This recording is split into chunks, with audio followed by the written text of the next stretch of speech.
everyone, and welcome to this exclusive interview from The Papers. My name is Wana Ifrim. I'm lead editor at The Papers, and today I'm joined by Andy Dresner, payments industry expert and author of the Payments in Full Substack.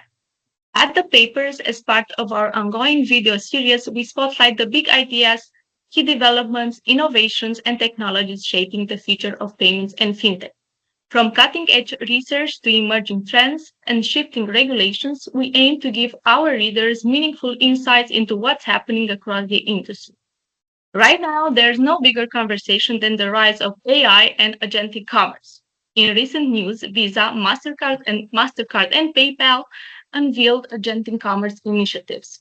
That's why we're exploring this topic from every angle, featuring leading voices who bring clarity to what agentic commerce is and what it means for the future of the industry. Andy, thank you so much for joining me today and sharing your perspective on this exciting towards agentic commerce. Well, thank you. It's a pleasure to be here. Can you maybe start by telling us a bit about yourself and your professional background, please? Sure. Until recently, I was a partner in McKinsey's payment practice. I was there 5 years. Before that, I spent 5 years as the head of integrated payment strategy at JP Morgan.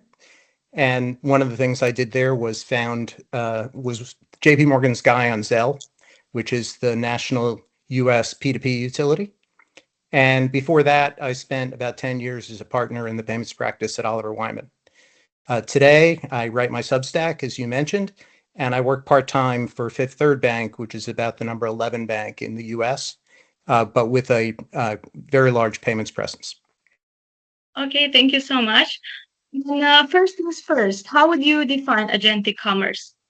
So basically, agentic commerce is when the consumer empowers an AI agent, a piece of code that's backed by AI, to shop on their behalf. So the agent can do the actual purchasing, or it can just bring back what it finds to the consumer, and the consumer can actually initiate the payment. If the agent does the purchasing automatically or autonomously, it needs to have the consumer's payments credentials on board to do so.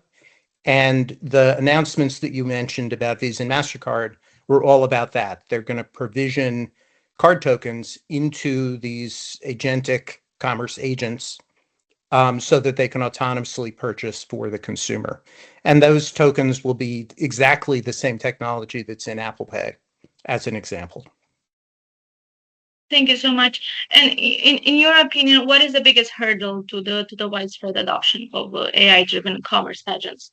Well, there's a few, but one of them is that, not every purchase requires an AI agent, right? And just as an example, they're not going to buy your fresh food, right?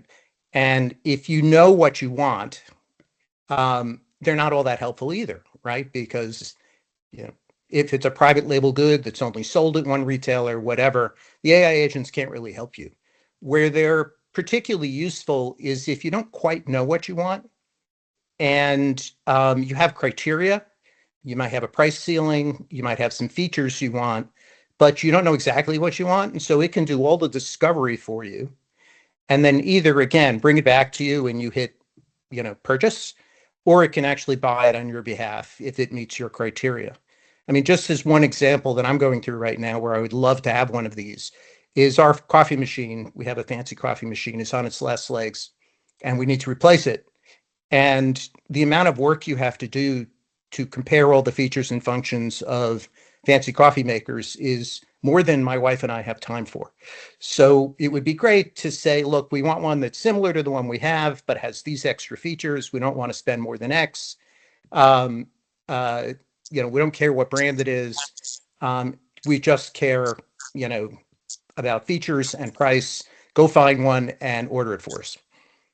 So that's the kind of thing where you have undefined but bounded criteria for what you want to buy, and you don't have the time to do the discovery yourself. Those are the ideal use cases.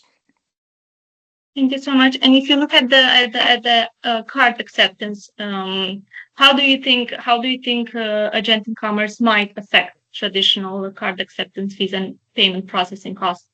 Yeah, so in the short run, right, and this is why the networks put their proposals out into the market. In the short run, you will purchase things through Agentic the same way you purchase things without Agentic. In the longer run, I describe something I would call dueling agents, which is the consumer will have an agent representing its interests, and the merchants will have agents representing their interests, and the agents will negotiate with each other. And one of the things they can negotiate about is payment method. And so if the merchant side agent can make a sufficiently attractive deal to the consumer side agent to switch a transaction from, let's say, credit to debit, or cards to A to A, or cards to stablecoins, because it's in the consumer's interest. They save money. They have enough balance in their account to pay for it. Speed of transaction is helpful, blah, blah, blah. Then two agents can come to a deal and switch the transaction off of cards and onto something that's cheaper for the merchant, but a better deal for the consumer. And that's how, over time, I think it will evolve.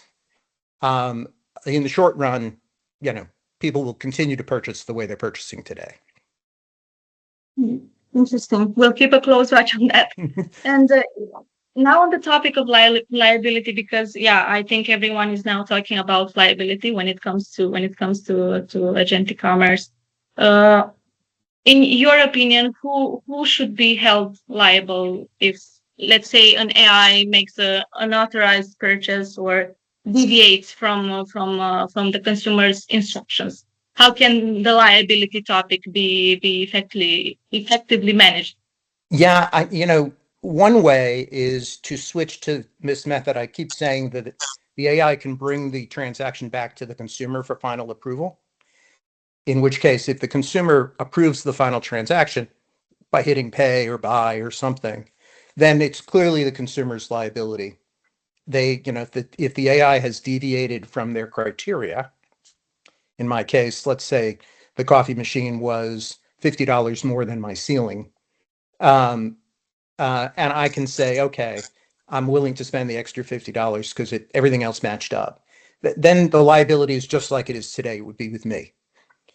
If I didn't empower the agent to go $50 over, and it just guessed that I have that flexibility in my budget, and it went and purchased it anyway, then arguably the way the system works, the merchant would be stuck because the agent wasn't authorized, right? The consumer could make a claim that, look, I told them they couldn't spend more than $300 and they spent $350.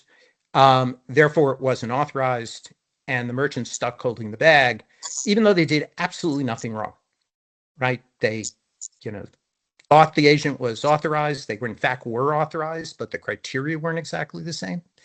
And so that's where the issue comes in, is have you really met the criteria that the consumer laid out for the agent? And if there's any deviation, then it's an ambiguous situation, right? And if you read the Visa announcement, they try to address that by putting Visa in the middle to verify that all the criteria were met. But I don't think Visa has the data to do that, right? Visa doesn't see SKU, the actual item that you bought. They just see the total dollar amount. And there's a bunch of other data elements. They can't see all those features if they can't see SKU. So they're not the ideal party to do the adjudication in real time. They could certainly do it after the fact, but they can't do it in real time. So it's not clear to me how this will happen. The only way you could see it happening is if the agent deviates at all from its strict criteria, it has to bring the transaction back to the consumer for final approval. That's the only way that you can make it work within the current system.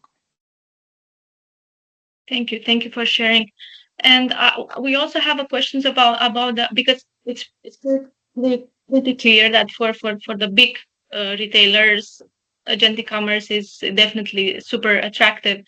But what measures should be taken to ensure that also the small ones are not excluded from the benefits of agentic commerce? Yeah.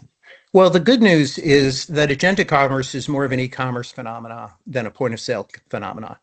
So because it's e-commerce, most small merchants use a platform or a marketplace to sell in e-commerce. And so Shopify is the biggest one, but there are folks like Wix and others around that do similar things. And then on the marketplace side, Amazon and Etsy and Walmart and all the rest, they are absolutely big enough to provide equivalent agentic protections, the merchant side agents I talked about before, to their customers, assuming you're on their platform, right? So either the marketplace or the platform like Shopify. If you are an independent merchant who has their own website without any support from a third party, I expect that third-party merchant side agents will emerge, just like they have for every other e-commerce function. And they will have equivalent functionality to what Amazon might do for itself, or Walmart might do for itself, or Carrefour, or any of the others. So I do expect that while there might be a lag, the small guys will have plenty of protection because generally they're not going to the market themselves. They're going through an intermediary that is much larger. Okay. And one final question: what role should regulators, payment networks, merchants, technology providers, and of course consumers play in shaping the future of agentic commerce? Yeah, so on the regulatory front, in general, agents are a good thing for the consumer because I talk about this idea in some of my posts of inertia profits, that consumers don't always get the best deal because of all this friction involved in finding the best price, in discovery, in whatever. Agents are tireless. No matter how long discovery takes, they do everything. And if you follow this idea of dueling agents with the merchant and the merchant side agent, the consumer side agent, they can negotiate to get the best deal on behalf of the consumer. So, if it achieves its full vision, this is really good for consumers because they'll always get the best deal. So I wouldn't expect to see too much in the way of government intervention on that side. You might see government setting rules around this idea of liability and forcing everybody's hands by either forcing the final decision to the consumer so there's never any ambiguity, or setting parameters for what's considered authorization and what isn't. In terms of other things, I don't think some of the dangers that people talk about with AI are really evident here because the agents are working on behalf of either the merchant or the consumer to do their best to get the best deal for either side. And as long as both sides are armed with equivalent agents, you should get a good result without government intervention.